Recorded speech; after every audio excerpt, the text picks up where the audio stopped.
Bien, la palabra se lee en el nombre del Poder Ejecutivo, Padre y Espíritu Santo. Dice Tito, capítulo 2, voy a leer los versos 12 al verso 12.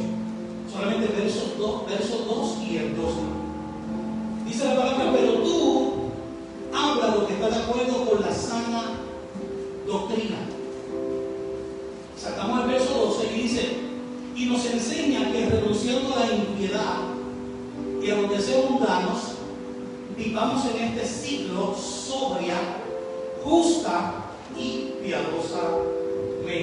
Voy a leerlo de nuevo, vamos corriendo. Pero tú hablas lo que está de acuerdo con la sana doctrina. Y nos enseña que renunciando a la impiedad y a los deseos mundanos, vivamos en este siglo sobria, justa y piadosamente. Quiero ver este verso desde la traducción en paz actual del verso 12. Dice, ese amor de Dios nos enseña que debemos dejar de hacer el mal. Miren qué diferencia, ahora como se entiende un poco mejor. Ese amor de Dios nos enseña que debemos dejar de hacer el mal y no desear lo malo de este mundo. También nos enseña que en este mundo debemos ser honestos y fieles a Dios y pensar bien lo que hacemos. Amén. Y esta mañana diserto bajo el tema cómo romper con las ligaduras de impiedad. Y posiblemente usted se está preguntando quién es el impío aquí. Bueno, yo le voy a probar por la palabra que no es el mundo el que es impío. Porque cuando nosotros discernimos lo que es impiedad, sabemos que quien único la puede practicar es alguien que debe practicar la piedad. Está llamado a practicar la piedad. Así que el mundo no podemos tildarlo de impío. El mundo es un pecado, el mundo se puede decir que son pecadores. Pero la impiedad le toca a los cristianos. De hecho, esta carta a Tito, el apóstol no le está escribiendo a Pablo, no le está hablando al mundo, le está hablando a gente impía, a gente que estando dentro se comporta como si fueran afuera. Bien, cuando hablamos de la palabra impío, la definición de impío es un concepto que proviene de un vocablo latino que sirve para referirse a alguien, oiga bien, alguien que carece de la virtud y de la piedad. Alguien que carece de la virtud de la piedad o de su fe en Dios. En palabras simples, un impío no siente compasión o piedad por las demás personas. Eso es lo que significa impío. ¿Ok? De que tengamos en cuenta esto claro. Dios no está esperando que el mundo tenga piedad por las demás personas. Dios está esperando eso de quién? De su iglesia, de los cristianos, ¿amén? De los creyentes. Ahora escúchenme bien. Según la concordancia Strong, la palabra impiedad viene del griego acepeia, que significa irreligiosidad. También significa despreciador de la palabra. La pregunta que tenemos que hacer ahora es: ¿quién desprecia la palabra si no un cristiano que la conoce? El mundo no desprecia la palabra porque no la conoce. Ellos necesitan escucharla, necesitan oírla de nosotros, pero ¿quiénes somos los que podemos llevársela? Los cristianos. Entonces, cuando un cristiano no lleva la palabra, ese cristiano está practicando la impiedad. Ahora entendimos para quién es la palabra impío. No es para el mundo, es para los creyentes que sabiendo hacer lo bueno no lo hace. La palabra nos dice que el que sabe hacer lo bueno y no lo hace, le cuenta por pecado. ¿Ok? Hablar de impiedad en la iglesia hoy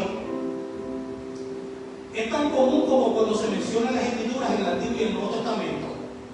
Pero decirle a un creyente actual que tiene ligaduras de impiedad, incluso te puede hacer pelear amistades. Tú le dices a una persona: hay ligaduras de impiedad en ti, a un cristiano, y se puede enojar contigo. Te puede, hasta ahí llevo contigo, le dijiste impío. Te puede costar su amistad. En aquellos tiempos, Dios usaba siempre a los profetas para que pronunciaran la impiedad, para que hablaran acerca de la impiedad. ¿A quién Dios le hablaba? Cuando nosotros vemos las cartas, los libros proféticos, las cartas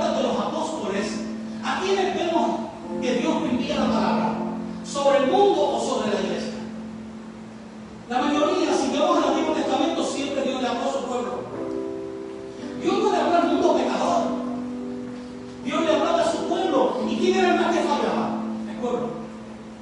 Cuando vemos las cartas, vemos el Antiguo Testamento, hasta los profetas, que Dios está regañando a su pueblo. Dios está enojado con su pueblo. Dios está castigando a su pueblo.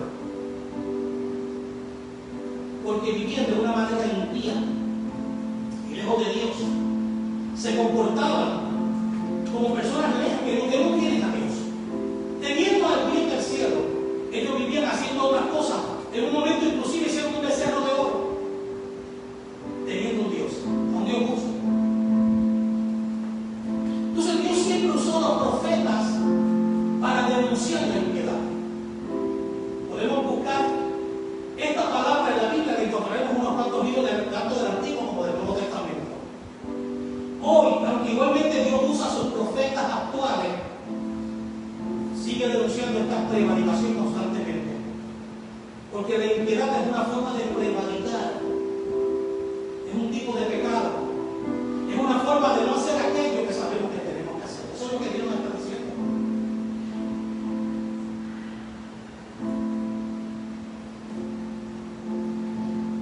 En la carta de los Romanos, capítulo 11, versos 25 y 26, allí hay una promesa de que todo Israel será santo, a pesar de tantas prácticas de impiedad. Dice allí, hermanos, quiero que entiendan este misterio para que no se vuelvan presuntuosos. Parte de Israel se ha endurecido y así permanecerá hasta que haya entrado la totalidad de los gentiles. De esa manera, todo Israel será salvo. Como está escrito, el Redentor vendrá de Sion y apartará de Jacob la impiedad. ¿Qué apartará? La impiedad. Una de las cosas que más Dios denunció en los pueblos era la impiedad.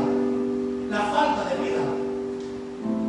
La falta de hacer la voluntad divina de Dios. Jesucristo vino al mundo porque tuvo piedad de la gente. Vio que la gente andaba como ovejas sin pastor del Padre y envió al Hijo. O sea, el Padre tuvo piedad. Y muchos de nosotros no la tenemos. A pesar de ver todo lo que Él hizo por nosotros. Él murió en el lugar de nosotros. Nosotros deberíamos de estar allí. Merecíamos ese castigo más que nadie. Pero Él, siendo justo y santo, tomó el lugar tuyo y el lugar mío. Tomó nuestro lugar y fue a la cruz menospreciando lo propio. Fue como si nada. Para Él fue un gran placer ir a la cruz. Porque Él pensó, si yo no tengo pecado, este sacrificio va a ser eterno. Y todo el que se acerque con un corazón contrito y humillado recibe perdón. Amén. Si hubiera muerto otro, quizás otro borrego, otro macho cabrío, otro cordero, otro toro, otra vaca, no hubiera pasado nada. Hubiera sido seguir con el sacrificio. Pero Cristo vino como el cordero que fue inmolado. Con una sola ofrenda, dice la palabra en Hebreos 14, hizo perfecto para siempre los santificados. Ahora, aquí hay una revelación importante. Cuando escuchamos eso, a veces tendemos a pensar que entonces ya no necesitamos la perfección porque Él nos hizo perfectos. Pero el próximo verso, después de la coma, te dice lo que a quienes, a los santificados. ¿Quiénes son los santificados? Los que practican la santidad. Si tú practicas la santidad, su sangre te hizo perfecto para siempre. Amén. Pero lo único que nosotros no podemos recibir de Dios es la santidad. Él es santo y Él quiere que seamos santos como Él es santo. Él no nos puede dar todo menos la santidad. Si Él nos santificara, entonces nosotros no haríamos nada por nosotros mismos. Y el diablo acusaría a Dios así de fácil, así cualquiera. Tú mismo lo santificaste, lo cambiaste. ¿Sabes que Dios no puede entrar aquí y cambiarte totalmente? Que Dios va a permitir que tu voluntad todavía se mueva, que tenga dominio, y eres tú quien propiamente tienes que entregar esa voluntad. Cuando hablamos de voluntad, hablamos de lo que es libre albedrío.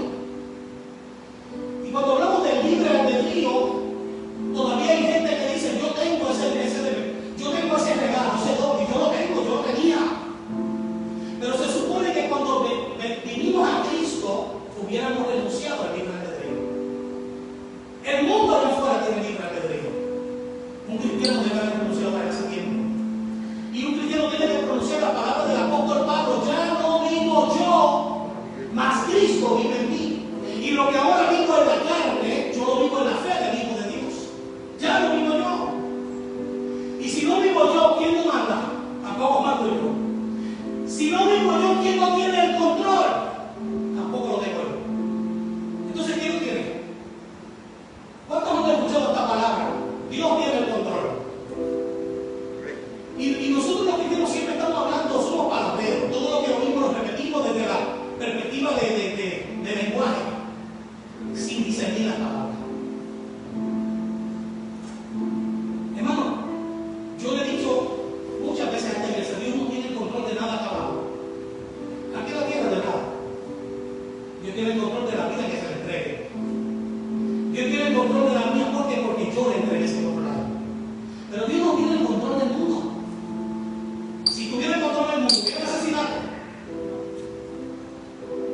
hubieran niñas, hubieran violaciones a niñas inocentes, hubieran abortos. Si no tuviera el control, Dios mata al médico antes de que haga el aborto, lo mata y mismo lo fulmina. Miren lo que hace Dios, miren cuán amable, cuán amoroso es Dios. Le sigue dando libre albedrío al hombre. Cuando hablo de hombre en minúscula, es el pecador, hombre de pecado. Dios le da la libertad para que haga lo que quiera. Por eso cualquiera puede desenfundar un arma y matar a un inocente. Y Dios no se mete, porque Dios no tiene el control. Mas sin embargo, Dios debe tener el control de tu vida. Dios debe tener el control de nuestras vidas cristianas. Ya no vivimos nosotros. Qué bonito decirlo por la boca, pero no vivirlo. Es diferente, hermano. Pablo lo dijo porque lo vivía. Ya no vivo yo. Y claro que si él lo dijo, él estaba vivo dentro de sí mismo.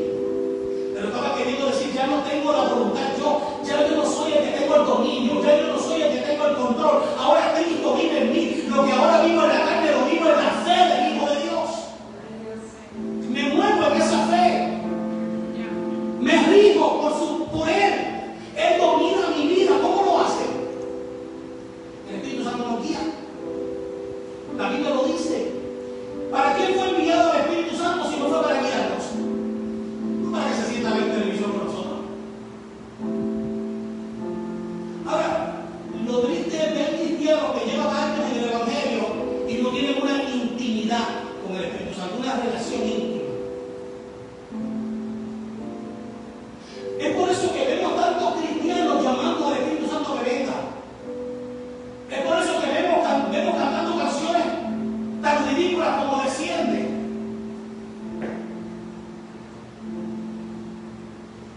Y si nosotros tuviéramos la mente de Cristo, ya hace tiempo nos hubiéramos dado cuenta: estoy cantando algo incongruente, estoy declarando algo que no tiene congruencia. ¿Cómo puedo decirle al Espíritu Santo que descienda cuando Él está dentro de mí? ¿Alguien me está entendiendo acá? El Espíritu Santo descendió el día de Pentecostés y no ha vuelto a irse. Después de la ascensión de Cristo, Él descendió.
que como iglesia despertemos, que le permitamos al Espíritu Santo. Usted sabe cuántos cristianos han contristado al Espíritu Santo por su ignorancia. Usted sabe que lo más que contrista al Espíritu Santo no es el pecado del hombre, porque el pecado del hombre demuestra que es un pecador, un hombre débil. Pero usted sabe que lo contrista. El Espíritu Santo no se contrista porque alguien está bebiendo o usando drogas. Él se contrista porque la iglesia no ha sacado a esa persona de la droga. Él se contrista porque el cristiano no se ha dejado usar por él. Eso lo contrista. Ven cristianos ignorantes.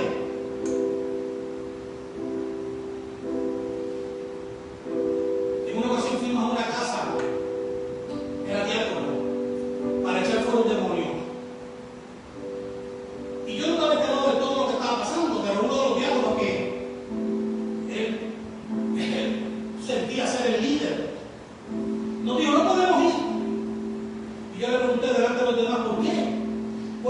Porque no se trata de orar por la casa, es que se le metió un demonio a la casa.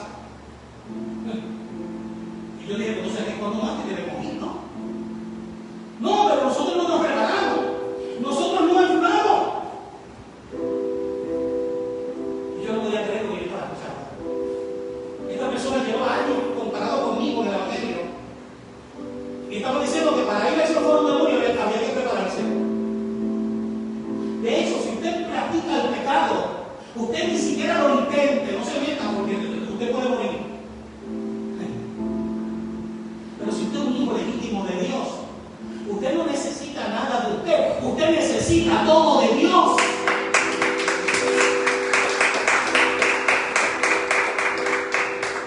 Y le dije, bueno, pues entonces con más razón tenemos que ir. Porque nosotros no somos los que echamos fuera los demonios. Los demonios los echa fuera quien está en nosotros. Porque el que está en nosotros es más grande que el que está en el mundo. Y el que está en nosotros va a echar el que está en nosotros.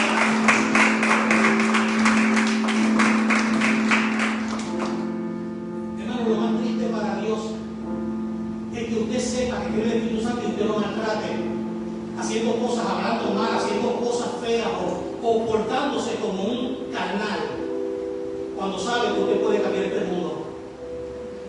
Para cambiar el mundo no hay que tener un llamado. Para ser pastor, para fugir en cualquiera de los 5 ministerios, conforme a Efesios 4:11, usted tiene que tener un llamado legítimo de Dios porque no va a tener el respaldo de Dios. Pero para cambiar el mundo, Dios no dijo que lo iban a cambiar los 5 ministerios. Dios dijo que lo iba a cambiar su iglesia. Y la iglesia lo compone todos. Todos. Hasta el niño. Cuando vemos la historia de la calle Azusa, el movimiento de Azusa en 1906, busque la historia, hermano. Hasta niños oraron por personas necesarias. Niños que jugueteaban en el templo. Le pusieron manos a gente y se levantaron paralíticos.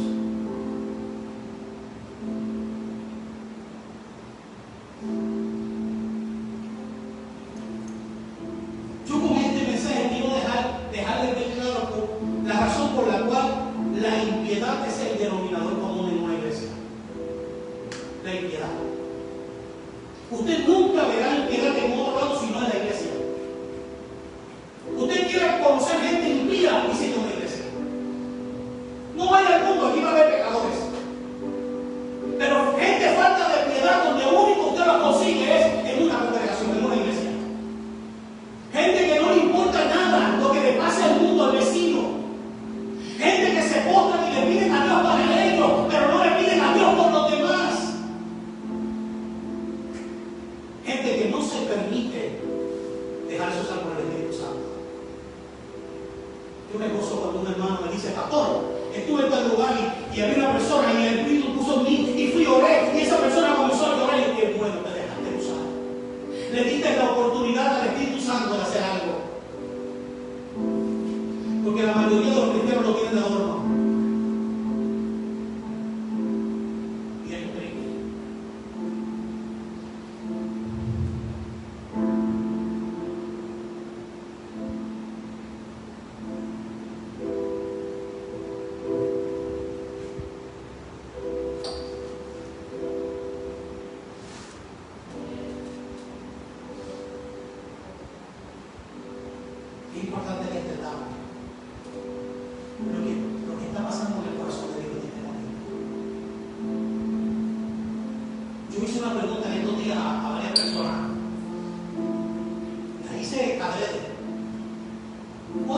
cree que es la causa de muerte más grande del mundo ahora mismo? Muchos dijeron cáncer. ¿Y era el pastor? Ninguna de las anteriores. Abortos.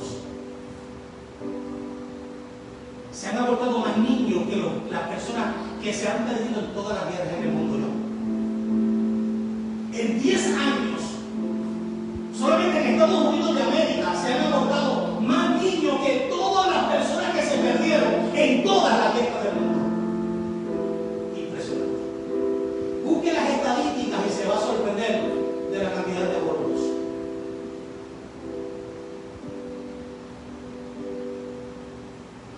En cambio, vemos cristianos que, aún conociendo esto y conociendo cómo debe estar el corazón de Dios, se preparan a votar en las próximas elecciones por gente que tienen ideas abortistas, que promueven el aborto abiertamente. Personas que están hablando en este momento de que si de ganar van a promover que una mujer pueda abortar a su hijo hasta un día antes de nacer. ¿Qué le parece? Mientras que otro candidato quiere derrotar la ley, cambiar la ley de Roe versus Wade. ¿Y qué pasa con abortos? ¿Y dónde está la iglesia? Metida en fanatismo político. ¿Por qué? Por causa de la impiedad.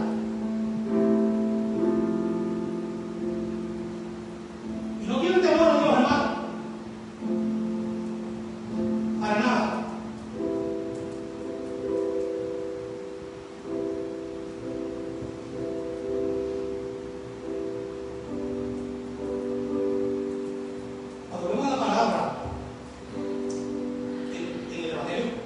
Mateo capítulo 7, versos 20 y 23, vemos de antemano un caso específico de hombre que, defendiéndose unánimemente en el juicio del trono blanco, luego de hacer señales, usted sabe que allí dice, muchos dirán, Señor, en tu nombre yo eché fuera demonios y hice milagros.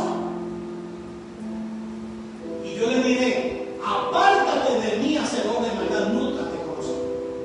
Aquí hay una revelación profunda que quiero que usted la vea. No hicieron falsos milagros. La Biblia no dice que hicieron falsos milagros. La Biblia dice que lo dijeron ellos mismos, en tu nombre, si cualquiera puede usar el nombre de Jesús, entonces hasta el día no había milagros en el nombre de Jesús. Esta gente habló claro, en tu nombre hicimos milagros, en tu nombre echamos fuera demonios. El Señor te dice, apártate de mí. ¿Qué significa esto, pastor? Que esa persona, luego de haber sido tan poderosamente usada por Dios, caminaron en impiedad. Y ese es el peligro, hermano. Por eso que dice, no todo el que dice Señor, Señor, entrará en su reino. En el nombre del Señor hicieron milagros. Pero ¿cuántos han llegado a la soberbia? Cuando ven el crecimiento, ven el dinero, ven todas las cosas, ven la prosperidad, se olvidan. Comienzan a vivir solo para ellos. ¿Cuántos muchos estaban orando para que Dios los usara? Pero una vez llegó la prosperidad, ya no les importa si Dios los usa. Señor, dame más dinero. Esa es la oración de muchos. Quizás no se la dicen de la boca para afuera, pero la dicen por la puerta de atrás.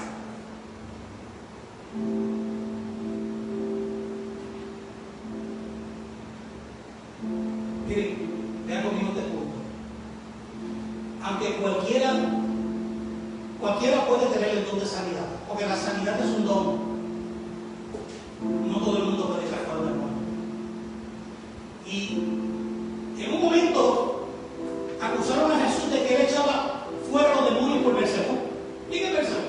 Satanás, el señor de la boca, es Beelzebú. Y Jesús dijo, imposible.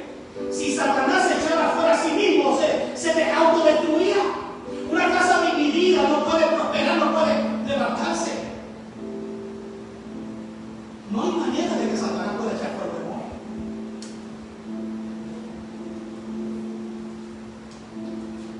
Cualquier persona puede sanar un enfermo.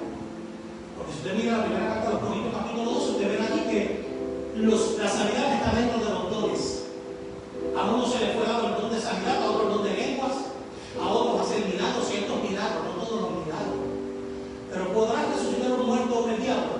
podrá echar fuera un demonio Satanás. Ahora estos hombres dijeron: en tu nombre echamos fuera demonios. Significa que lo hicieron. Ahora la pregunta que queda en el tintero es: ¿por qué el Señor les dice apártense de mí? Porque luego de haber sido usados, cayeron en prácticas de impiedad. Qué peligroso es esto. Marcos 3:26 dice: y si Satanás se levanta contra sí mismo y se divide, no puede permanecer, sino que ha llegado su fin.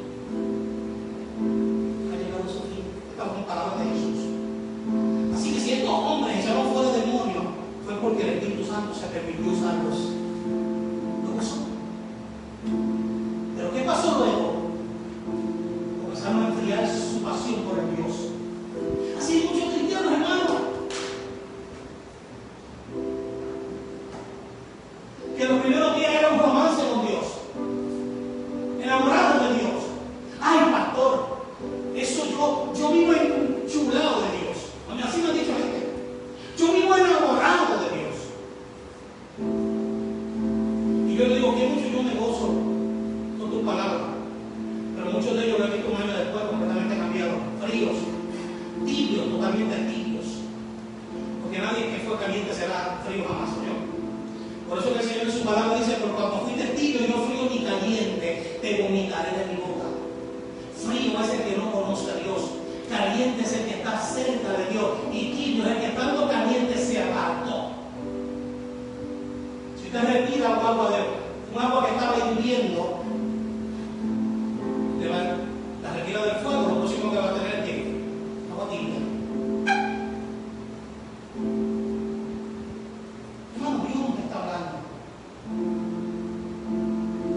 Este mensaje es para la iglesia de Cristo, no es para el mundo.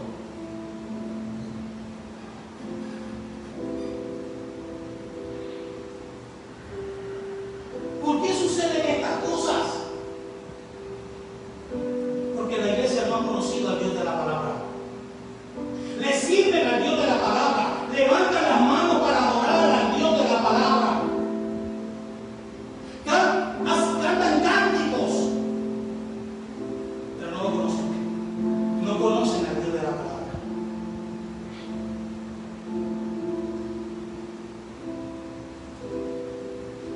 ¿Qué conocen? Un Dios histórico. Cuando hablan en tiempo pasado, todo el tiempo. Dios abrió el mar. Yo lo creo. Yo pongo mis manos en el fuego por eso. Pero no creen que Dios puede volver a hacerlo hoy. No creen que Dios puede usarlos a ellos mismos para hacer algo similar. Entonces me sirven un Dios histórico. A un Dios que hizo, pero no puede hacer. A un Dios que hizo grandes cosas, pero no va a poder hacer. ¿A qué Dios le sirve tú? Si la palabra lo dice, la palabra es fiel y verdadera. Solamente hay que creer. ¿Por qué mucha gente no echan fuera ni siquiera un catarro? Porque no creen en Dios. Mas sin embargo se congregan. Mire, hermano, si usted ora por un enfermo para luego usted jactarse y le puso las manos fuera y se cayó para atrás, Dios nunca lo usa a usted. Ya Dios conoce su corazón. Ya Dios conoce su soberbia. Y la palabra dice que antes de la caída viene la soberbia. Lo próximo que puede venir es una caída. Terrible.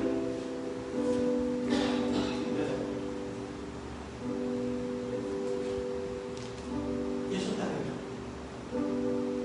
Sirvámosle al Dios de la palabra, conozcamos al Dios de la palabra, promovamos al Dios de la palabra.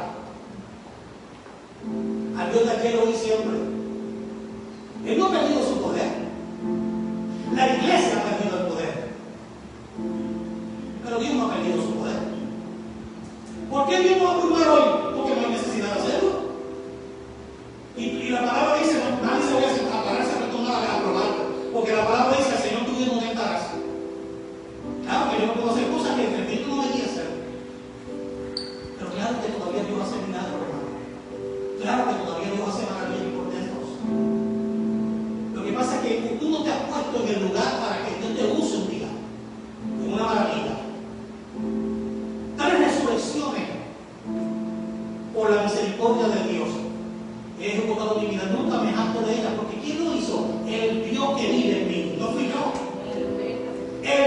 que vive en mí. Cuando voy a ciertas iglesias y doy mi testimonio de las 3 naciones, hasta los pastores me miran así como no se lo creen. ¿Saben por qué? Porque son pastores que no creen en el poder de Dios.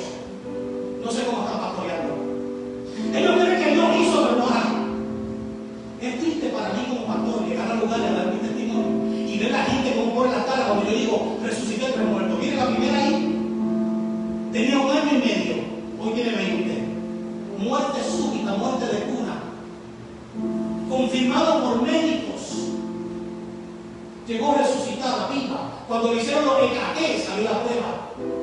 Los mismos médicos declararon muerte de cuna, pero porque está viva. ¿Cómo es posible? 6 meses la estuvieron tratando. El médico dijo, se va a repetir. Y yo dije, perdónenme. Si Dios la levantó, no se va a repetir.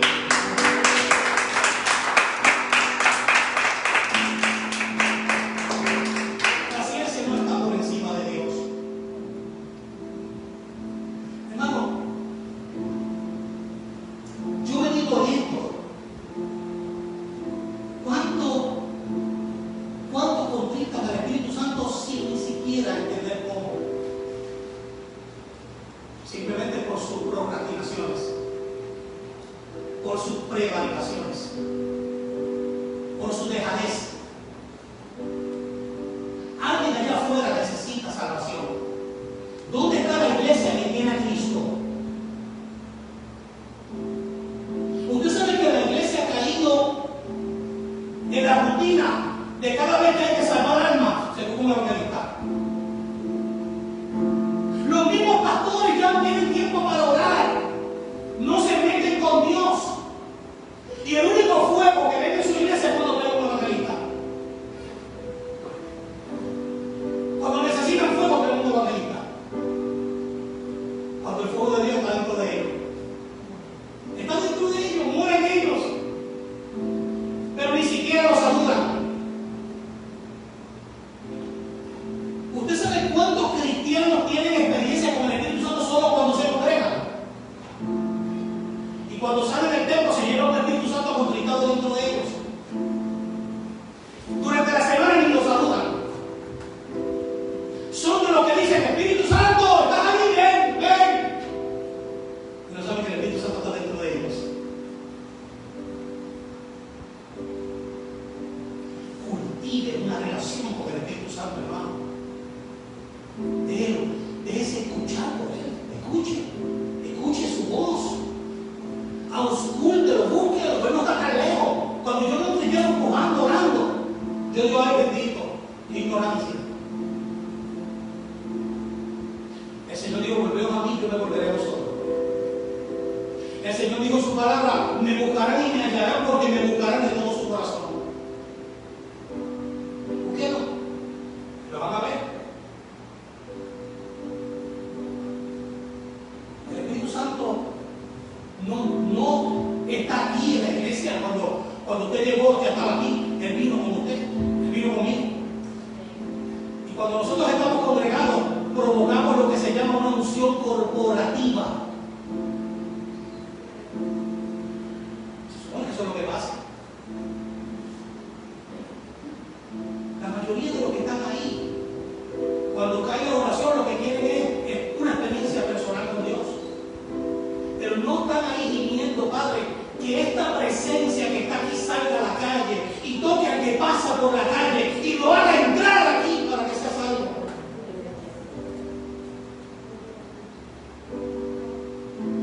Usted sabe que las campañas evangelísticas que se hacen hoy día ya no se van a estadios, ya no se van a canchas, a barrios. Ahora se van a templos donde lo único que van son congregantes. No hay personas para ofrecerle la salvación de Cristo. Los evangelistas de hoy, lo único que quieren es una cheque, una ofrenda. No se lo van a dar nada. Qué triste esto, ¿no? Entonces hacen congreso. ¿Quiénes están en ese congreso? Congregantes. Y para el mundo, ¿cuánto vamos a hacer luz en medio de la oscuridad? ¿Cuándo vamos a enseñar a este mundo que hay un pueblo que le ha creído a Dios, que se va a dejar usar por Dios, que va a ver la gloria de Dios?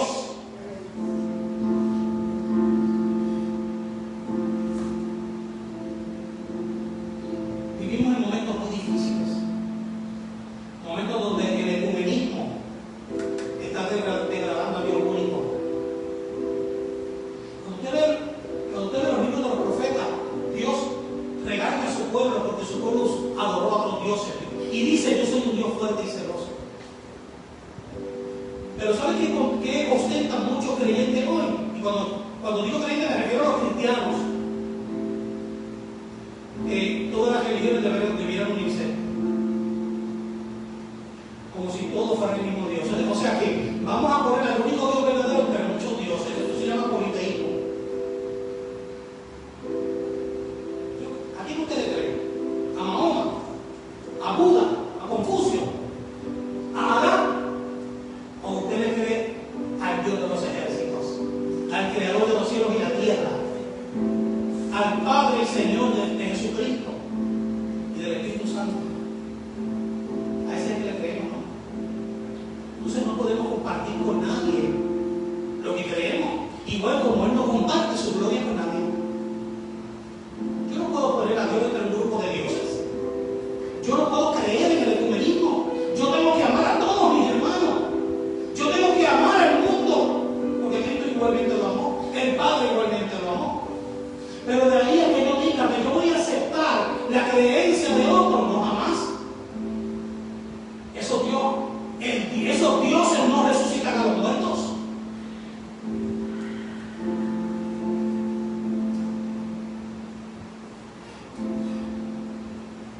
He oído casos donde han comparado a Dios con Adán. Es más, escuché una vez decir, él es el hermano de Adán. O sea, Dios tiene hermano, ¿no? Si tiene hermano, tiene padre, ¿verdad? Entonces, ¿quién es el padre? El padre es Dios, es el único. Una vez alguien me preguntó, porque es la pregunta que nos hacemos los chicos, ¿verdad? ¿Y quién hizo a Dios? ¿Cuántas veces usted se preguntó eso? Sea sincero. Se preguntó eso cuando niño. ¿Y quién creó a Dios? Yo me lo pregunté contra mí. No lo entendía. Y es una pregunta necia, porque después me di cuenta, ok, y si alguien creó a Dios, ¿quién creó a quien creó a Dios? ¿Entendimos? Pues terminé razonando que nadie podía crearlo. No tiene principio, no tiene fin, es el alfa, la omega, el principio y el fin. Por eso siempre le enseño a la iglesia que dentro de nuestro léxico, dentro de nuestro vocabulario, no hay una palabra para describir a Dios. No tenemos dentro de la naturaleza humana una palabra que diga que Dios es verdadero. Por eso tenemos que llegar a la conclusión de que Dios no existe. Porque cuando vemos el verbo existir, viene del latín existere, que significa algo que nace, algo que brota, algo que surge. Y Dios no surgió, ni brotó, ni nació. Así que Dios no existe, Dios es verdadero, Dios es real, Dios es sobrenatural. Amén. Pero dentro de, buscamos en los diccionarios y no hay una palabra que podamos usar para explicarlo. Decimos Dios existe porque nosotros existimos. Pero hacia no existimos también vamos a dejar de existir, ¿no? Un árbol glorioso, con un tronco que abarca el tamaño de un carro, existe. De momento puede enfermar, morir y ya no existe más. Pero Dios siempre será. ¿Por qué? Porque Dios no existe, Dios es verdadero. Y por eso que Jesús siempre hablaba y decía, en verdad os digo, porque Él hablaba de la dimensión de lo sobrenatural. Para nosotros entender a Dios, tenemos que meternos en esa dimensión. Para nosotros creer que nuestro vecino va a recibir a Cristo, tenemos que meternos dentro de esa dimensión. Tenemos que ir dentro de esa dimensión. Tenemos que hablarle dentro de esa dimensión. Usted en la carne no va a convencer a nadie. Si usted va y le dice a su vecino, ven a la iglesia, usted fue en la carne.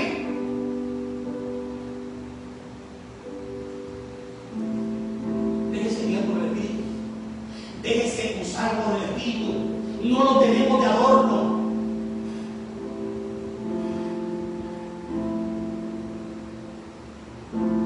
Ahora no esperemos que Él nos use cuando no tenemos una relación con Él.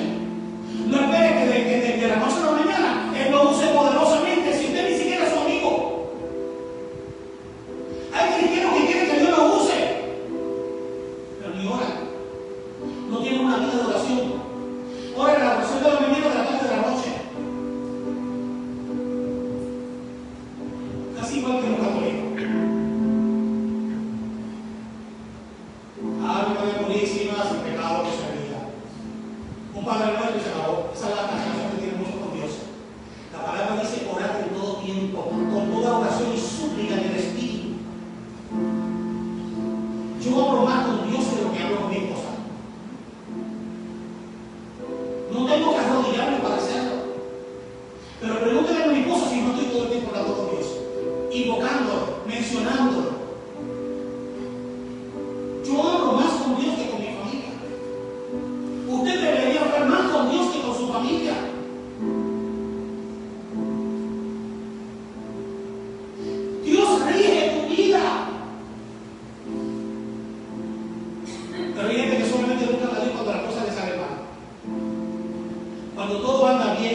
y de orar.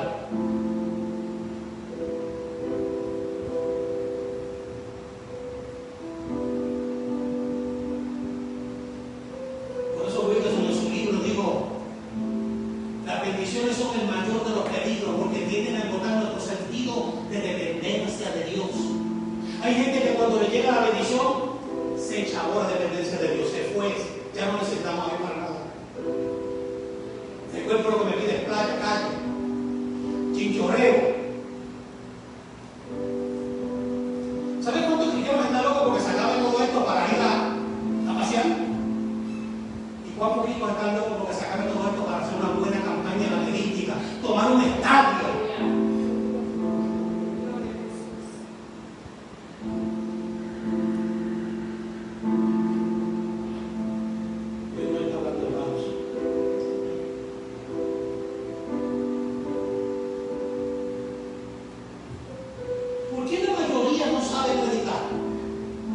Cuando vienen todos los domingos a la iglesia y escuchan un mensaje y lo tienen grabado, inclusive este está saliendo ahora mismo en el aire, cabrón. Nos ven en las expresiones aquí y ustedes aquí se anuncian, inclusive las personas desde donde nos ven, los saludos. Y le preguntan por qué tantos cristianos que escuchan el mensaje toda la semana no lo pueden practicar.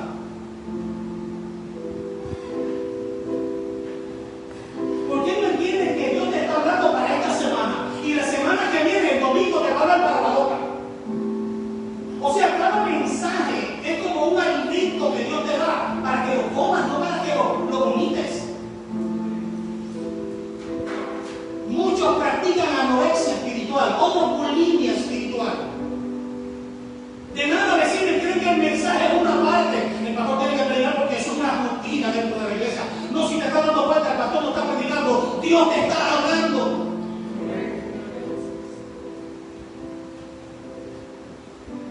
Cuando el pastor predica, dice cosas bonitas que la gente ahorita no sabe qué. ¿Verdad que sí?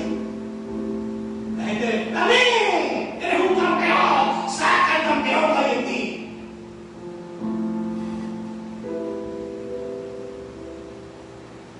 Nadie más campeón que Cristo. Solo seremos campeones cuando nos dejemos usar por Él. Amén. Hermano, los tiempos han cambiado. Todo ha cambiado. La gente ha cambiado. La mentalidad de la gente ha cambiado. Los pensamientos humanos han cambiado. No podemos seguir con los estilos antiguos, anticuados, arcaicos. Tenemos que traer reforma. Si queremos ganarnos al mundo, reformemos. No podemos seguir predicando el si Cristo viene y si no te vas para el infierno. Eso hay que ya pasar a la historia. Usted sabe que la gente cuando tú dices Cristo viene dice, ay, pues yo desde que tenía que estar así, te están diciendo así nunca lo he visto llegar. Eso no lo puede declarar más que un cristiano que lo siente, lo percibe y lo conoce por fe. Pero esa no es la forma de ganarnos el mundo. Ganémonos al mundo con experiencias, amén, sobrenaturales. Que ellos tengan que decir verdaderamente tú necesitas un Dios vivo. El mensaje gastado y repetido de Cristo viene. Eso tiene ya que pasar a la historia. Prediquemos la verdad de Dios para este tiempo. En este tiempo Dios está hablando. Mostrémosles al mundo cuán poderoso es nuestro Dios. La gente necesita más que un susto, necesita una experiencia. Cuando yo me criaba en la iglesia pentecostal, a todo el mundo lo mandaba para el infierno. ¡Arrepiéntete que te lleva el diablo! Ese era el mensaje. La gente pasaba al frente por miedo, luego no venía más.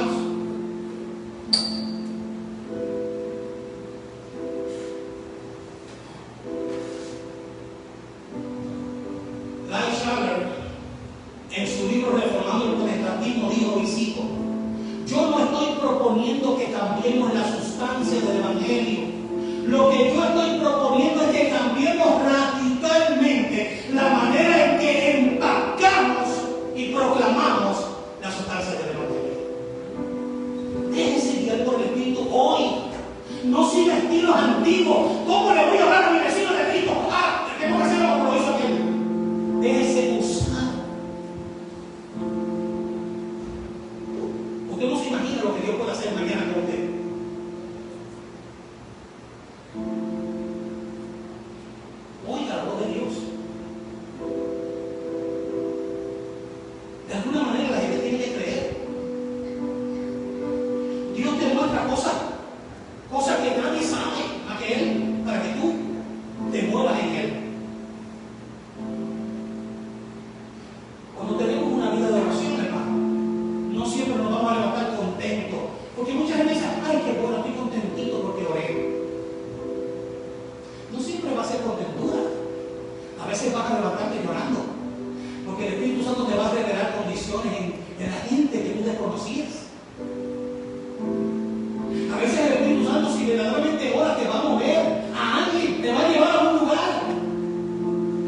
con Dios, no con la gente.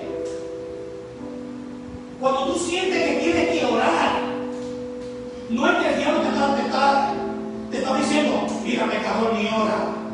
Es que el mismo Dios te está diciendo, búscame. Quiero coinonía con mi espíritu que está dentro de ti. Qué preciosa relación, hermano. Quiera Dios que usted reciba esta palabra, esto que acabo de decirte, y te abras a oír al Espíritu Santo en tu vida. Y a entender que en ocasiones Él quiere tener comunión con el Espíritu que hizo morar en ti. Y de la única manera que lo puede hacer es cuando tú te postras en su presencia y lo buscas de todo tu corazón. Y cuando eso pasa, Él usa el vaso. Él comienza a derramar bendiciones, revelación del vaso. Oraba hace unos años y termino llorando y le digo a mi esposa, mi amor, vamos al supermercado y tú vas a tomar un carro de compra y yo voy a tomar otro carro de compra y yo voy a hacer la compra de la casa del mes, pero todo lo que yo eche en ese carro tú lo vas a echar en aquel. Y mi esposa dice, ¿por qué? Porque mientras oraba Dios me reveló que una hermana de la iglesia que tenía hijos no tiene nada que comer. Eso no me lo dijo la hermana. Y mi esposa, yo cogía un paquete de carne, ella comía. Todo, hicimos una compra doble. ¿Sabe por qué hice una compra doble? Porque la Biblia dice que trates a tus semejantes como te gustaría que te trataran a ti.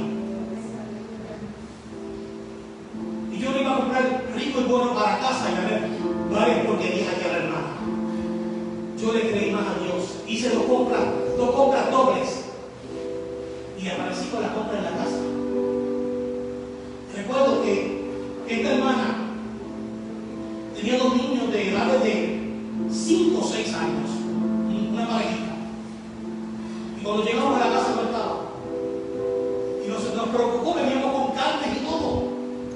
¿Y qué hacemos? Y un vecino dijo, yo creo que ella se fue para la playa. Estaba cruzada, vivía en el seco y nos vamos a buscarla. Cuando fuimos, vimos a los niños jugando en la playa solos.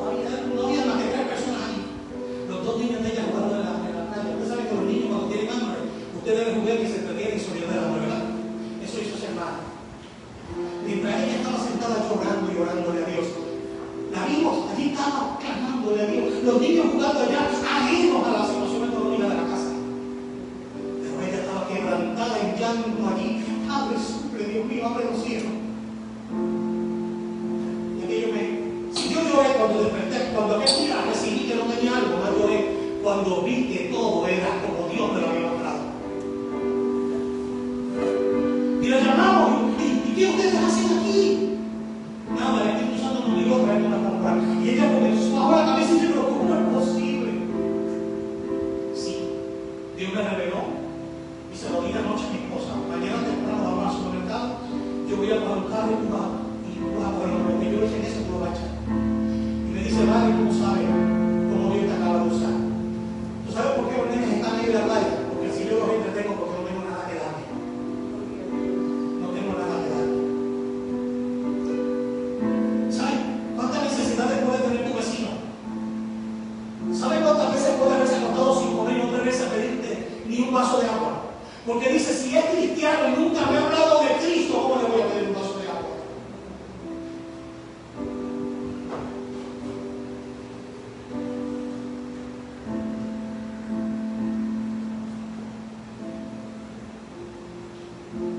Afuera nos contó un caso de una persona que supo que su vecino era cristiano. Alguien se lo encontró y le dijo, ¿usted conoce a ese señor? Sí, ese es mi vecino. ¿Sabe que eres cristiano? No es cristiano. No, eres cristiano. No, imposible.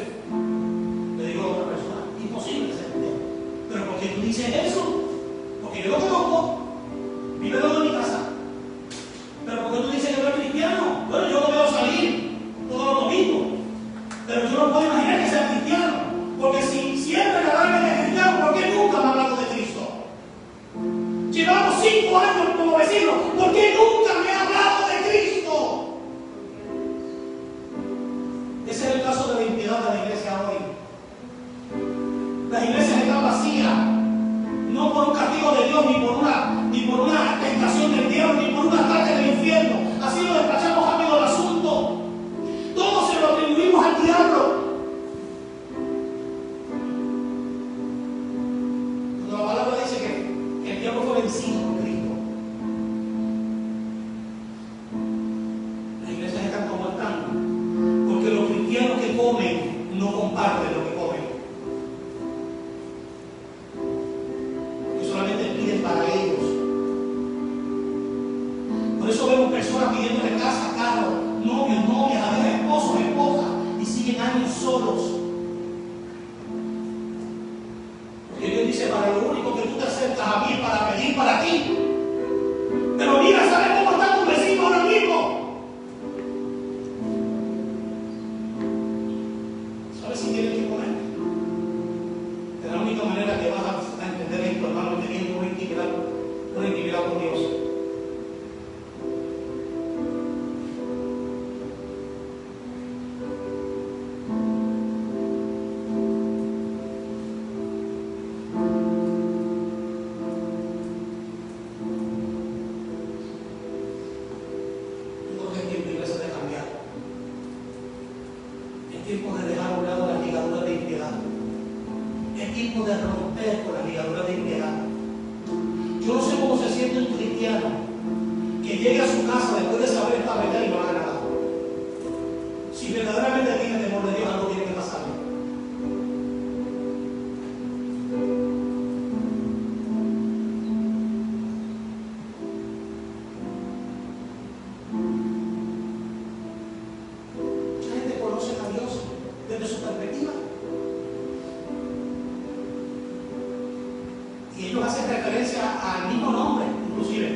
Pero no la adore porque ella no es digna de adoración.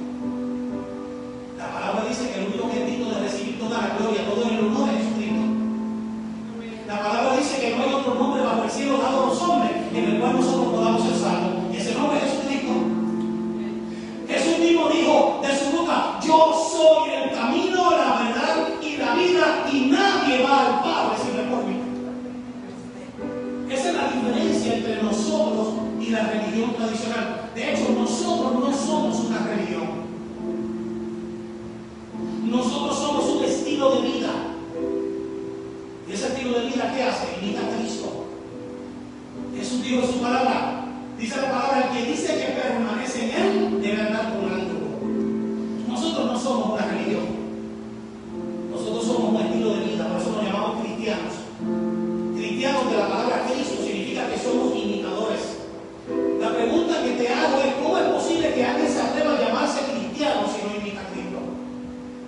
voluntariamente y a recibir el bautismo del Espíritu.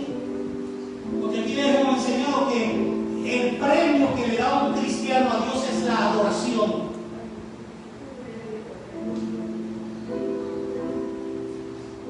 ¿Por qué no tengo danzoras en la iglesia? Y me gusta la danza así de vez en cuando, hacer un acto bonito, sí, claro. Pero mientras yo tenga danzoras aquí, la gente va a estar mirando a las danzoras y dejarán de ver a Dios. Yo no te entretengo en una iglesia. La adoración es para que usted cierre los ojos y se conecte con Dios. No para que usted te permita lo que está pasando a su alrededor. Por eso vemos la irreverencia de muchas personas cuando estamos ministrando. Estamos echando fuera un demonio. La gente está más curiosa viendo, marcando chistes en la iglesia, viendo lo que está sucediendo. Pero lo mismo que está haciendo es adorando. Es triste. Iglesia, si este fuera mi último mensaje, si el Señor me dijera, va y mañana te vas conmigo, yo estoy satisfecho de que este fuera mi último mensaje. Creo que este es el mensaje. Creo que todos tenemos que hacer una introspección en nosotros mismos y buscar qué nos pasa, iglesia. ¿Qué me pasa en lo personal? Cada uno debe decirlo. ¿Por qué no le servimos a Dios como debemos servirle?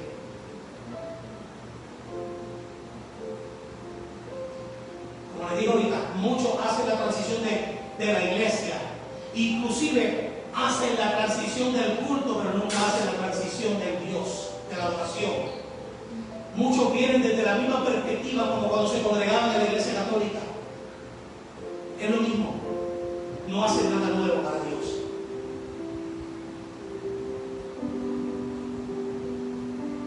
Allá cometían un pecado, lo confesaban y le decían, reza al Padre Nuestro, siéntate a nadie y vete en paz. Aquí ni siquiera lo confiesan. Y aquí el orgullo y la soberbia se impone y dice, aquí yo tengo que confesar los pecados de Dios. Cuando la palabra dice que tenemos que confesar sobre los hombres. La palabra dice que no confiesa su pecado, no prosperará. La pregunta que te hago, ¿tengo yo algo que confesarle a Dios? ¿Alguno de nosotros tiene algo que confesarle algo a Dios? Nadie. Dios lo sabe todo. Es una pérdida de tiempo que yo le confiese algo a Dios. Que yo pida perdón, que yo me arrepienta, claro, eso sí lo sé. Pero yo no tengo que decir, Señor, que tengo que decir algo que tú no sabías. ¿Verdad que no? Esos asuntos, Dios es omnisciente, todo lo sabe. Él me vio cuando cometí el pecado. Por ende, nunca tengo que confesarle nada a Él. Lo que tengo que arrepentirme y pedirle perdón, humillarme. Pero ¿a quién tengo que pedirle perdón? ¿A mi hermano o a mi hermana a quien ofendí? ¿Tiene dolor de nada? ¿Tiene dolor? Ahora, levante su mano al cielo. Padre, en el nombre de Jesucristo de Nazaret, reprendo ahora mismo todo espíritu de molestia, de enfermedad, en el nombre de Jesucristo. Yo te pido, Espíritu Santo, que venga ahora sobre él y la haga libre, libre de todo dolor. Se va fuera ahora, por la palabra del Señor, se va fuera, en el nombre de Cristo. Te ordeno, espíritu inmundo, que la suerte. No tiene suerte y parte con su vida, ella le pertenece a Jesucristo. Hija, te bendigo. Recibe sanidad ahora, en el poderoso nombre de Cristo, en el nombre de Jesús. Amén. Amén.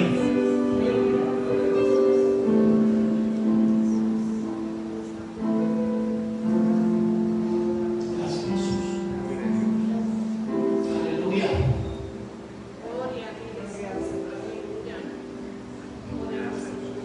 Usted sabe que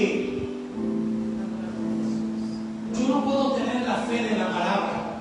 Nadie puede tener la fe de la palabra si primero no tiene el bien de la palabra. ¿Por qué voy por la nena?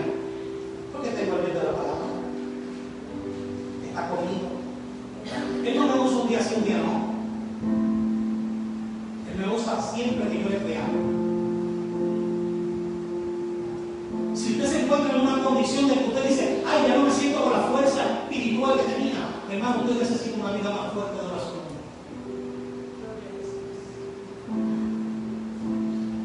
No le crea las mentiras a Satanás. Levántate y resplandece. Hay gente que me dice, pastor, me metí con Dios. Usted sabe lo que significa, ¿verdad? Que me metí en oración. Y yo le pregunto a Dios, ¿se metió contigo? No es que tú te metas con Dios, es que tú tengas la convicción de que Dios también está metido contigo. Que tú sientas su presencia, que tú sientas que te está cargando, te estás saturando con fuego. No hay cosa más preciosa que sentir la presencia de Dios en nuestra vida. Y eso lo va a quedar bien. Por eso yo no me puedo apartar más del amor de Dios. Yo estoy acostumbrado a lo sobrenatural. Yo le dije a mi esposa, yo no puedo pastorear una iglesia donde no pase nada. No. Yo me acostumbré a ver lo sobrenatural y creo lo sobrenatural. Yo puedo ir por más, no por menos.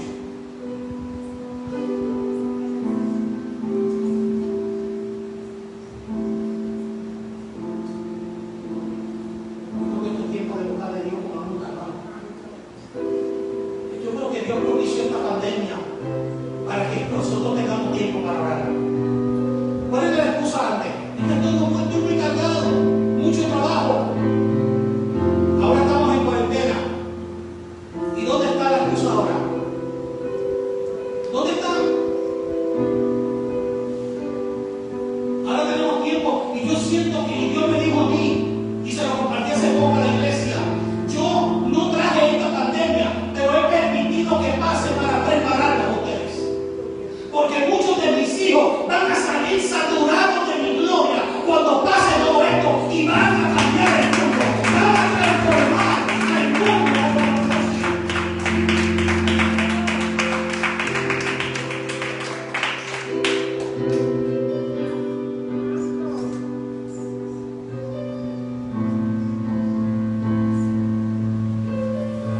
¿Saben que Jesús en la palabra? En Juan 5:30 dijo, yo no puedo hacer nada por mí mismo.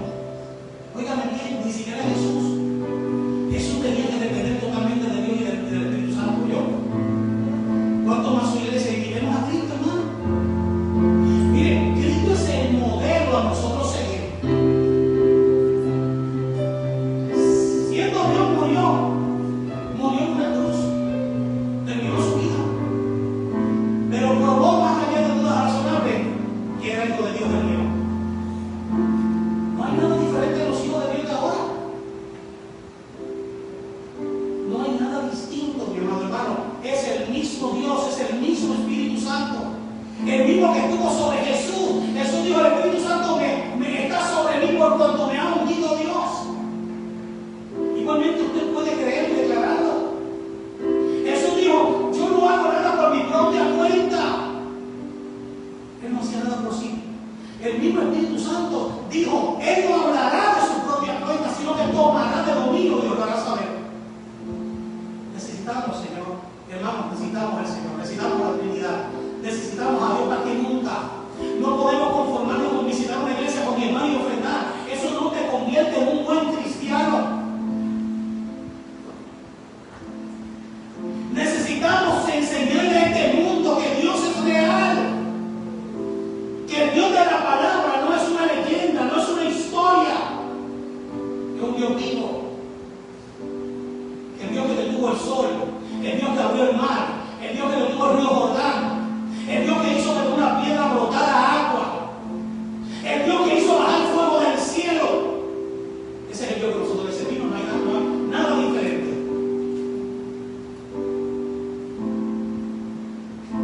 Y Jesús dijo una palabra. Jesús dijo, el que en mí cree, las obras que yo hago en la hará y aún mayores hará.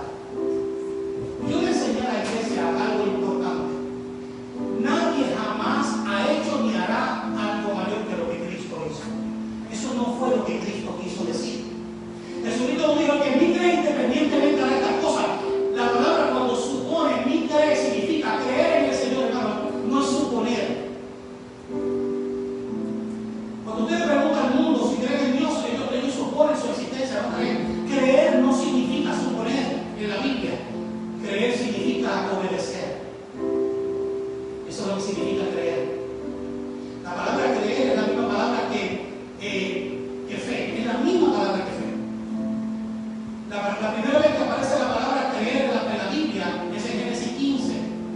se usa de Abraham. Cuando la palabra dice, y le creyó al Señor y le fue contado por justicia. Por eso se constituyó amigo de Dios. Oigan, miren lo que es creer en Dios. Tú te puedes convertir en el íntimo amigo de Dios por creer en Él. Entonces recuerda que creer no es suponer, creer es obedecer. Y Él dijo, el que en mí cree, creer en Él es saber que Él está dentro de ti. O sea que el mismo Jesús que hizo aquella obra la va a volver a hacer, pero esta vez a través de ti. Él está dentro de ti y Él se va a manifestar al mundo a través de ti. Esa es la forma que lo vamos a ver. ¿Cuántos me dicen aquí?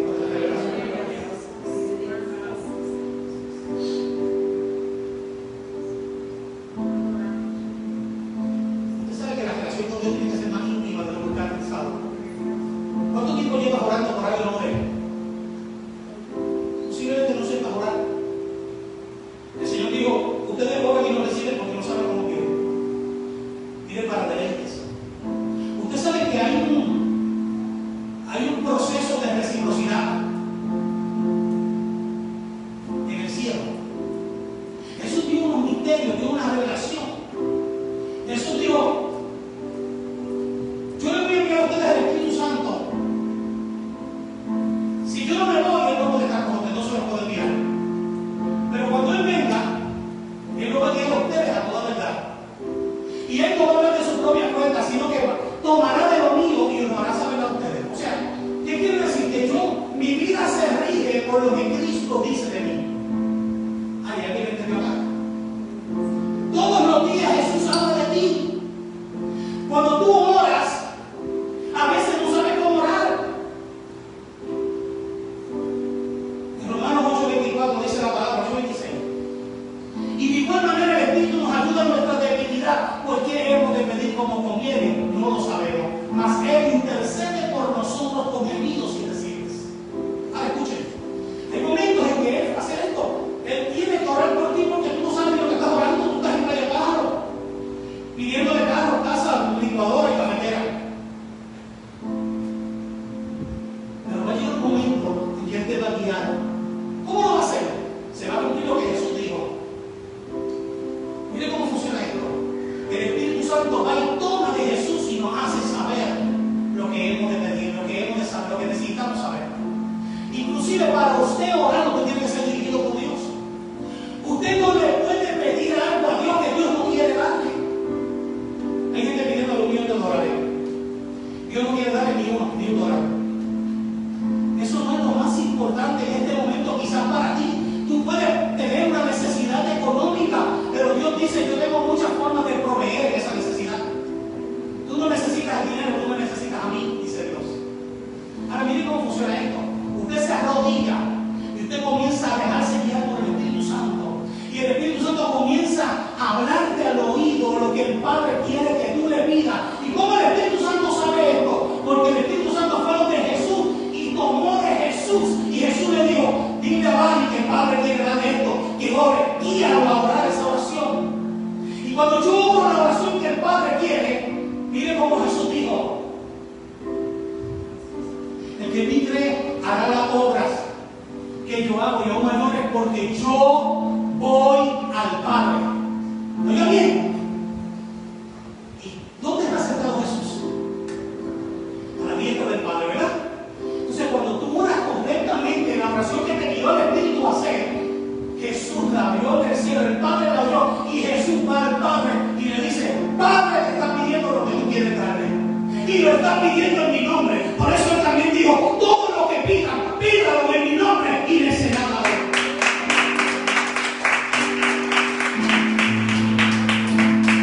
Mira, es una relación en cadena. Usted tiene que tener una relación con Dios. Usted quiere ver la mano poderosa de Dios. Usted quiere ver un milagro en su vida. No le pida cosas a Dios sin tener relación con Él.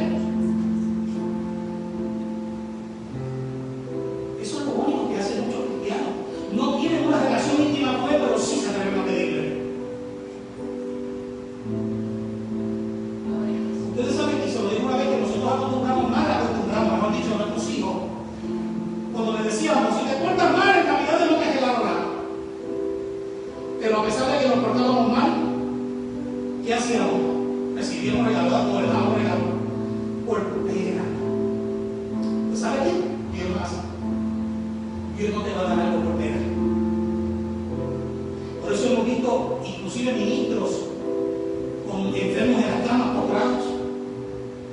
Por eso hemos visto gente en pobreza extrema, con problemas encima, litigios legales, y Dios no los saca del problema. ¿Sabe por qué?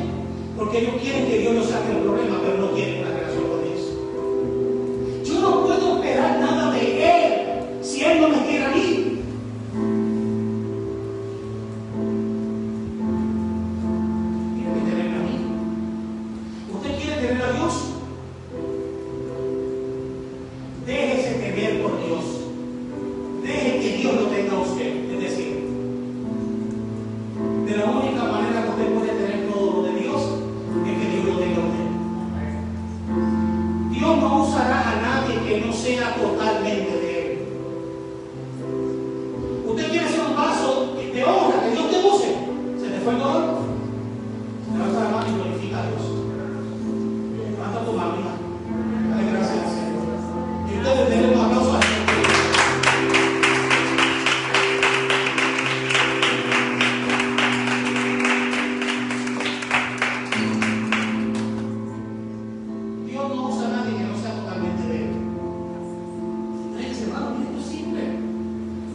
Me han perseguido de todas sus formas.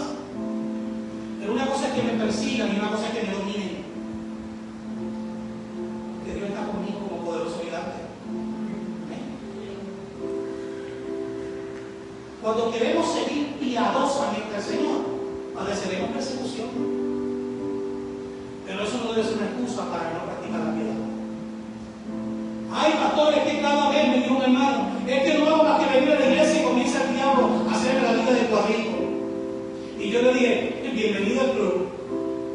Yo llevo 18 años, 22 del Evangelio, 18 como pastor. Bienvenido al club. Cualquier tiempo que soy pastor estoy diciendo, debo ataque. ¿Qué me tiene aquí? Mi amor por Jesucristo. ¿Qué le lleva a usted a hablar de su vecino? Su amor por Jesucristo. ¿Qué nos lleva a usted a practicar la justicia, la misericordia y el amor? Su amor por Jesucristo, porque Él lo amó primero a usted. Y nosotros solamente en reciprocidad le damos amor. La palabra dice que Él nos amó antes. Termino con esta palabra. Amemos a misericordia. Seamos piadosos los unos con los otros, hermanos. Hay alguien allá afuera que necesita saber de Jesús. Cuando los pastores predicamos esto no es porque queremos números en la iglesia. Mucha gente dice, me voy a sentar de brazos cruzados si el pastor se las cree. Usted sabe que la mayoría de ministros lo que quieren es números. No les importa la salvación de la gente. Por eso hacen cualquier cosa por traerlo. Practican pragmatismo religioso inclusive para traerlos. Lo importante es tenerlos ahí. Aunque no los adoctrinan.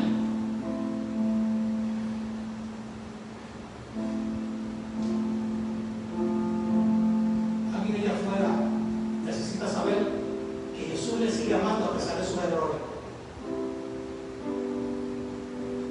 ¿Y cómo usted puede decirle a alguien que Jesús lo ama y usted no amarlo? Esa gente le va a decir, tú eres mentiroso. Tú me dices que Jesús me ama, pero yo no noto que tú me ames a mí.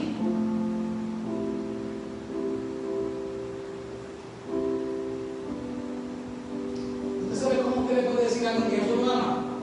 Cuando usted fue a llevarle el mensaje a la casa. Yo digo, por eso estoy aquí, porque Jesús te ama tanto que me usó a mí para decírtelo. Tanta gente, el plan de salvación del Evangelio. Iglesia, alguien necesita un milagro allá afuera. Alguien necesita una sanidad. Y solo la iglesia está llamada a proporcionarlo. Solo la iglesia. Rompamos con la ligadura de impiedad ya. Compartamos la riqueza más grande de la que pueda gozar cualquier ser humano. Solo Cristo puede enriquecer, hermano. Solo Cristo enriquece. Háganle sus pies. Levante las manos delante del Señor.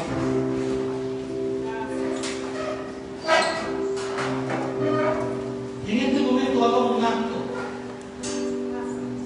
de acercarse a Dios con todo su corazón y con temor. Hágalo en este momento. Humillémonos delante de Él.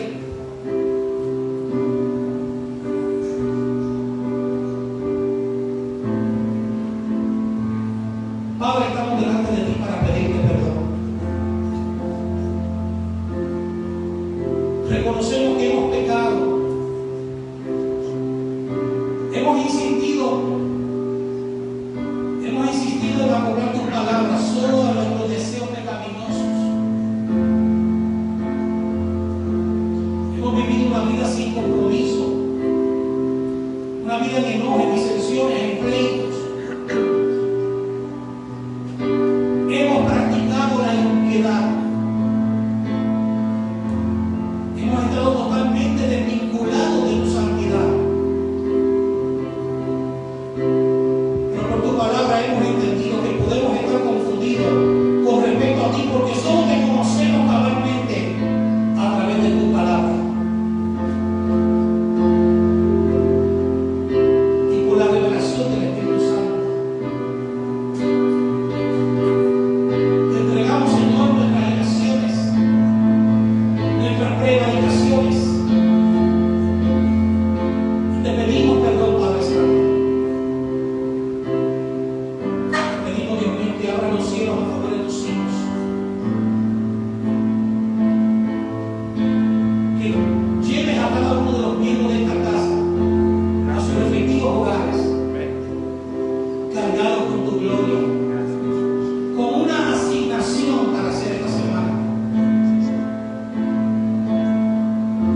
Llénanos con tu paz.